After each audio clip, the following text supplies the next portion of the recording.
Bom dia, bom dia, bom dia. Boa sexta-feira para todo mundo. Sextou, como diz aqui no Sudeste, São Paulo, Brasil.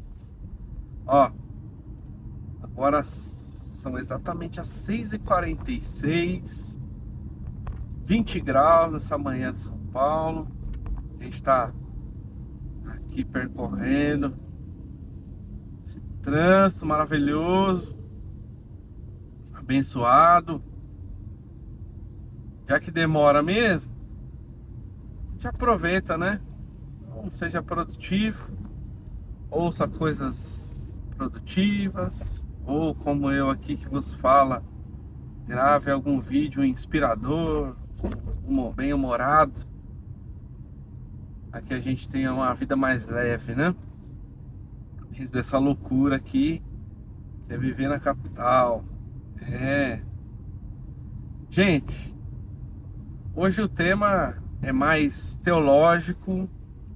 Ontem foi um tema mais de vida, assim, né?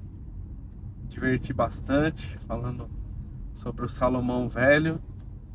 Mas hoje temos um tema teológico, tema interessante para a gente discutir. E como é de praxe aqui, gosto de separar em 3 tópicos. Desses 3 tópicos a gente extrair uma lição, né?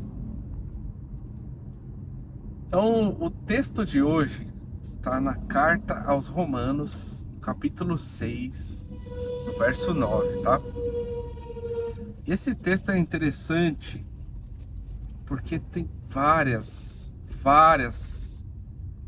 pauladas, várias chicotadas, várias coisas que nos provocam a sermos cristãos melhores.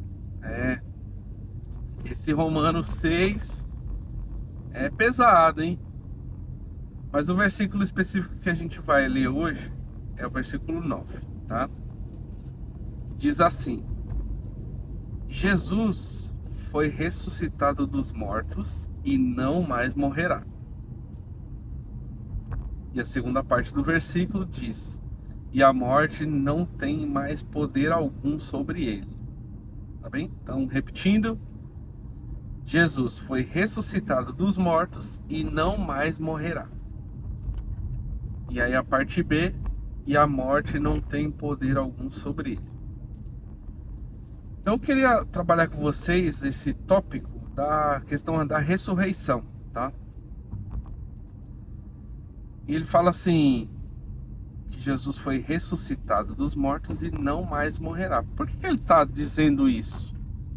Por que ele não está falando só, não, Jesus foi ressuscitado dos mortos? É porque talvez, assim como muitos, eu imagino que não saibam, mas naquela época talvez muitos de fato não sabiam, porque a carta e o evangelho estava sendo propagado, né? Hoje ele está mais estabelecido, né? Então boa parte da população, principalmente aqui no Ocidente, conhece o evangelho, conhece talvez as histórias principais, né? Mas para quem não conhece, e naquela época eu imagino que muitos não conheciam, a Bíblia, tanto no Velho quanto no Novo Testamento, cita diversas ressurreições, tá? Diversas. Então, ressurreições mais claras, como que o profeta Eliseu promoveu, Elias, quem mais? Até a história do próprio Jonas, que tem uma interpretação aí mais judaica, né? Talvez poucos cristãos entendam isso, mas interpreta-se que a estadia de Jonas nas profundezas tá falando que de fato ele morreu ali, tá?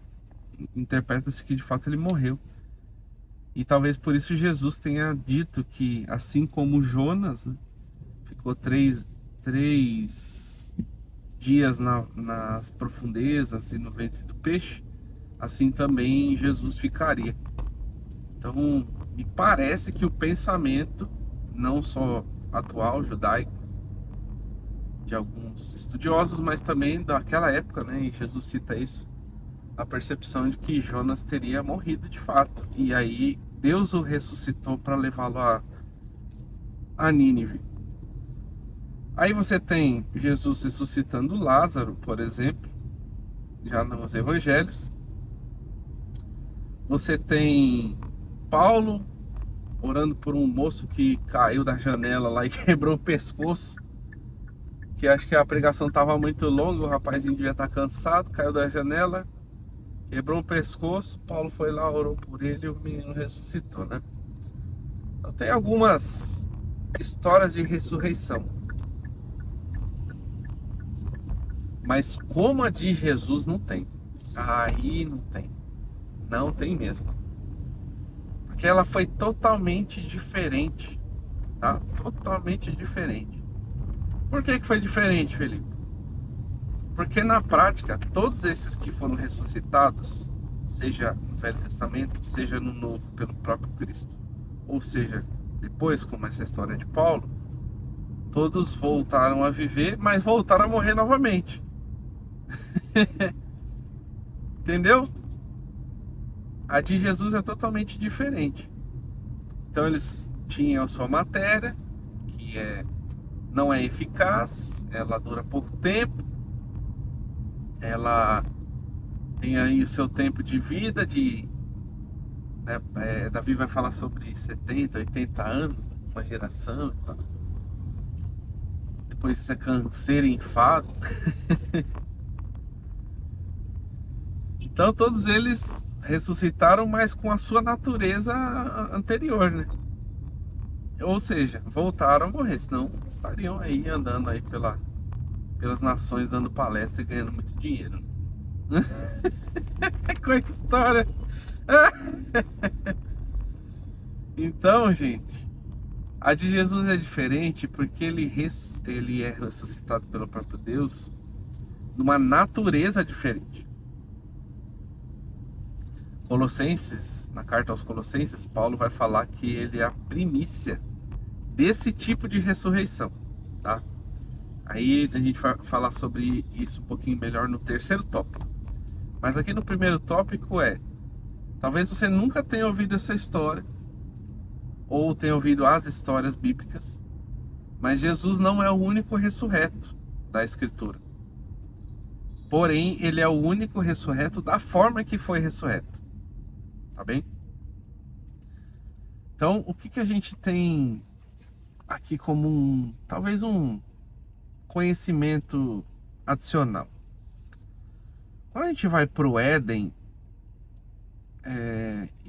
existem interpretações ou idealizações de que o homem seria imortal, tá? Na minha a minha limitada imaginação aqui, eu diria que o homem seria amortal, tá? Porque Deus fala para Adão que se ele comesse ele morreria. Então suponho que Adão sabia o que era a morte, tá?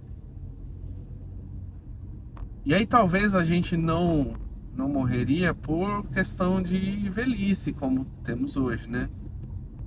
Inclusive a Bíblia vai falar que lá nas primeiras civilizações, os homens duravam lá seus 900, 700, 600 anos, e depois veio diminuindo, né?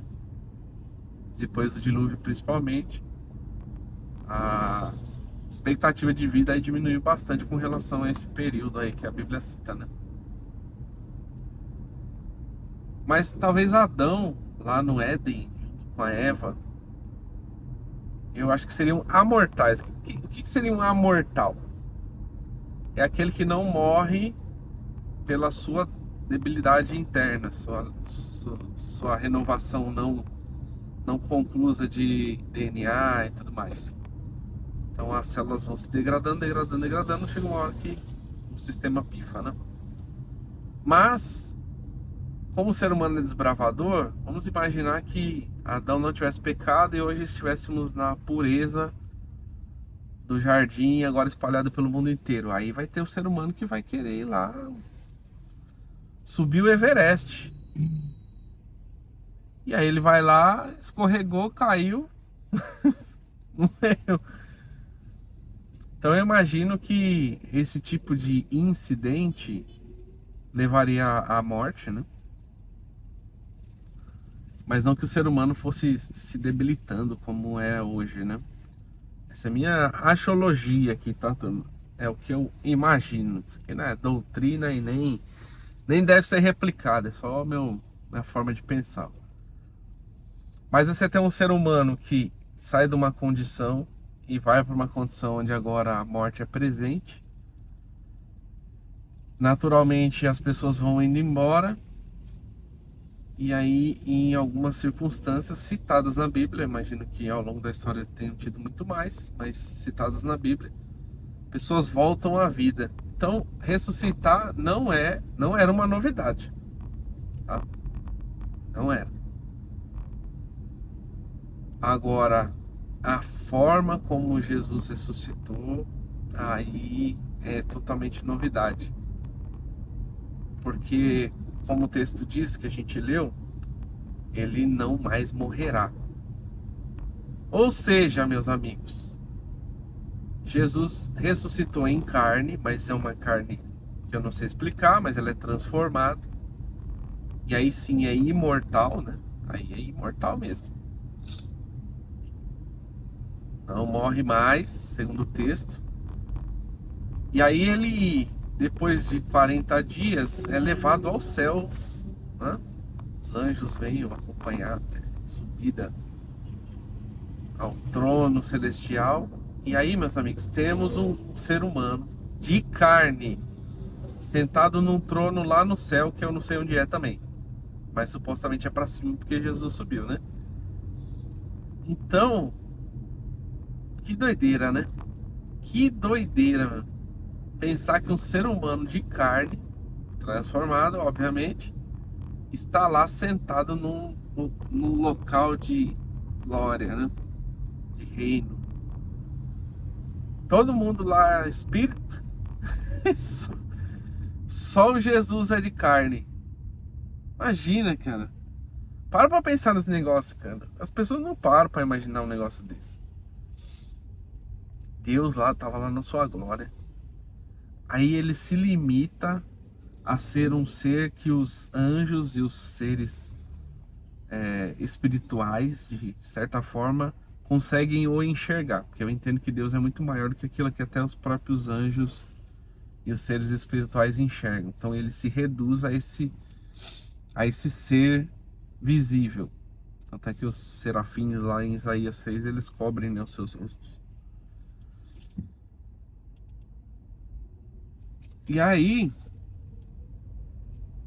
temos o Pai, o Filho e o Espírito Santo atuando. E aí, de repente, um deles se encarna, que é o próprio Cristo. Aí ele vem, fica aqui uns tempinhos, né? Que para a eternidade, 33 anos é tempinho. É assim, ó. E aí depois ele sobe glorificado. Rapaz, tem um ser humano lá no céu. Então a primeira lição aqui, pega aí, a primeira lição é, talvez você não sabia, mas na Bíblia tem várias histórias de ressurreição. Mas Jesus é o único que ressuscitou para nunca mais morrer, tá? Segundo o tempo que Paulo está escrevendo. A gente vai falar da outra parte mais adiante, tá? Mas no momento que Paulo está escrevendo, Romanos ali, Jesus é o único que ressuscitou para nunca mais morrer. Tá bem? E aí, a gente pode ir para a parte B do versículo, que é: a morte não tem poder sobre ele. E aí a gente vai ligar também isso com o Éden, porque supostamente O homem entrega o seu poder, o seu domínio ali, quando peca. E aí o pecado gera a morte. Alguns vão interpretar que ela é uma personagem. Alguns vão interpretar que ela é uma condição. Quando eu falo personagem, é um ser mesmo, tá? Alguns vão interpretar que é uma condição ou é uma passagem só, né? É citado. Eu tenho minhas conclusões sobre isso não, tá? Aí fica a critério de vocês. Que ela existe, mas o que é de fato, se é uma figura, é um ser, se ela é só uma passagem, ou seja, uma alegoria, ou se ela é uma condição, aí fica a critério de vocês. Mas está dizendo que ela não tem poder sobre Cristo. E aí a gente tem que fazer uma regrinha de 3 simples aqui. Eu nem vou me estender muito nesse ponto. Tá? Se o pecado levou à morte, a morte só tem poder sobre quem peca. Ó, fácil, né? Fácil de entender. Ou seja, você é um ser humaninho, com alguns aninhos de idade, e você fez uma coisinha que seu papaizinho, sua mamãezinha não agradou, não gostou. E aí você entendeu que aquilo era errado. Talvez você não tinha noção de que chamava-se pecado, né? Mas você entendeu que era errado e você foi lá fazer escondido. De novo. Ai, ai. Foi lá, pequenininho, entendendo que estava fazendo errado. E foi lá e errou. Desobedeceu.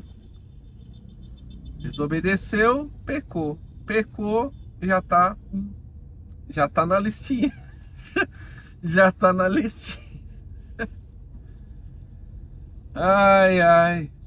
Presta atenção, crente, presta atenção. Então, o ser humano consciente já está condenado. Porque errou uma vez, não tem boi. A justiça de Deus ela é exata. Se você infringiu um dos pontos da lei, você infringiu ela toda. Você está condenado. É isso que a lei diz pra gente. Por isso que a gente precisa de um salvador, né? Porque a gente mesmo fazendo algumas coisinhas boas de vez em quando, não tem capacidade de justificar o tanto de erros que a gente comete, né? Então Jesus, ele vem a esse mundo pequenininho e aí não comete erro nenhum na sua infância, não comete pecado nenhum na sua adolescência. Desculpa aí, pessoal. Não comete erro nenhum na sua juventude, na sua maturidade. E aí quando ele se torna um mestre, o rabino, aos 30 anos, e escolhe seus discípulos, ele continua sem nenhum erro, né? E aí vai para a cruz, morre sem nenhum pecado. Aí, se alguém morreu sem pecado, entendemos que se o pecado é o que leva à morte, se alguém não tem pecado, por consequência a morte não tem poder sobre ele. Ó, que interessante, vai pegar na construção aí, hein? É ouro isso aqui, é ouro, hein? Até com a blusa do Brasil, é ouro. Isso aqui é ouro. Ó, tem uma passagem que Jesus vai falar assim para Pedro: Pedro, tu és pedra. E sobre esta pedra, tem explicações aqui sobre de quem é a pedra e tal. Não vou me deter isso para não tomar muito tempo também, mas os protestantes entendem que a pedra que Jesus está falando é ele mesmo, não o Pedro, tá? Então, sobre a pedra, sobre ele mesmo. E edificarei a minha igreja. e as portas do inferno, mas tratado de forma correta, o texto original seria: as portas do mundo dos mortos não têm poder sobre ela. Aí esse ela aqui e esse poder da igreja, né, tem N interpretações, várias interpretações. Mas aqui me parece mais fazer sentido, e observando esse texto de Romanos 6:9 como um argumento complementar, é que Jesus está falando que a pedra é ele,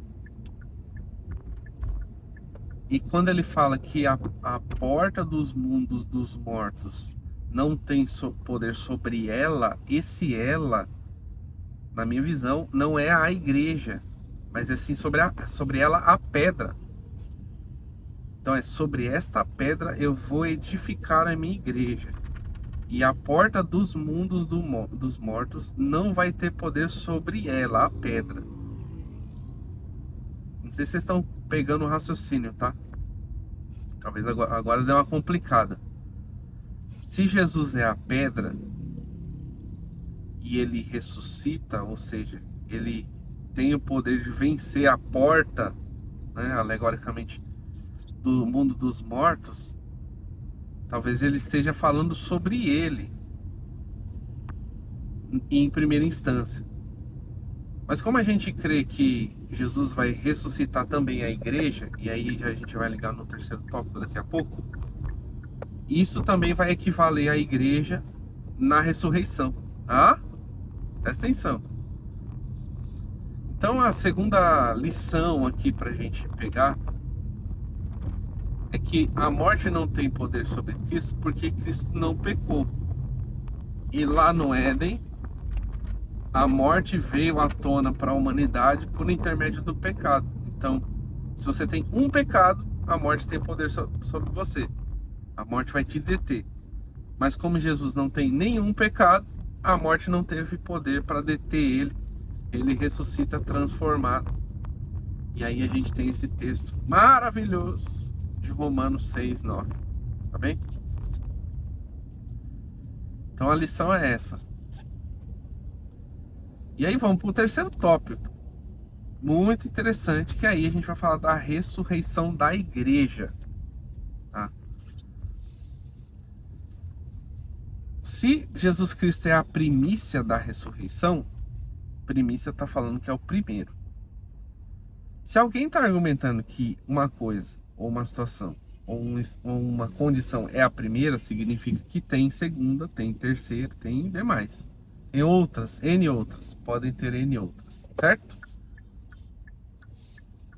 Então, podemos interpretar aqui que se Jesus é a primícia, naturalmente a gente tem a possibilidade, e a gente crê, acho que isso é um consenso cristão, de qualquer espécie, de qualquer credo ou placa, e seremos ressuscitados, tá?